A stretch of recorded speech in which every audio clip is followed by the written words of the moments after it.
सुनाए मलिनिया माई के सरनिया जुआ के दियुआ जरई हो। बोले जब कोयलिया होते भोर हरिया माई के झुलुआ झुलई हो।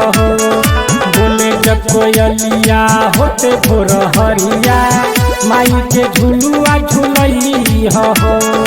बोले जब कोयलिया होते भोर हरिया माई के झुलुआ झुलई हो।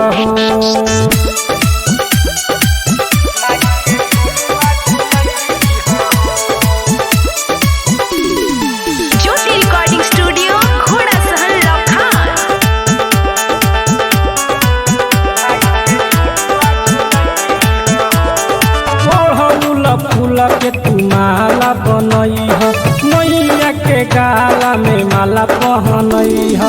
ओढ़ौल फूल के तू माला बनई हो मैया के गाला में माला पहनई हो। लाले रंग चुनरिया ओढ़ली मयरिया माई के तू ओढ़ई हो। बोली जब कोयलिया होते भोर हरिया माई के झुलुआ झुलई हो। बोली जब कोयलिया होते भोर हरिया माई के झुलुआ झुलई हो। बोली जब कोयलिया होते भोर हरिया माई के झुलुआ झुलई हो।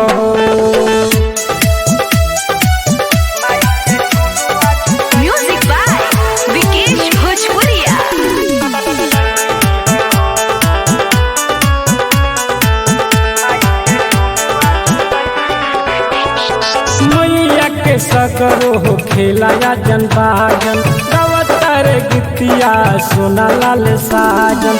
मैया के सकरो हो खेला या जनबाजन गवतर गीतिया सोना लाल साजन।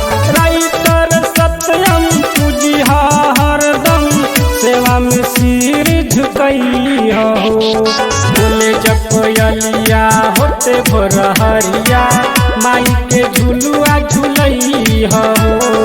बोले जब कोयलिया होते भोर हरिया माई के झुलुआ झुलई हो।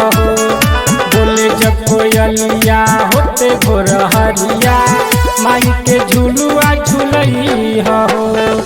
ज्योति रिकॉर्डिंग स्टूडियो घोड़ा सहन लखान।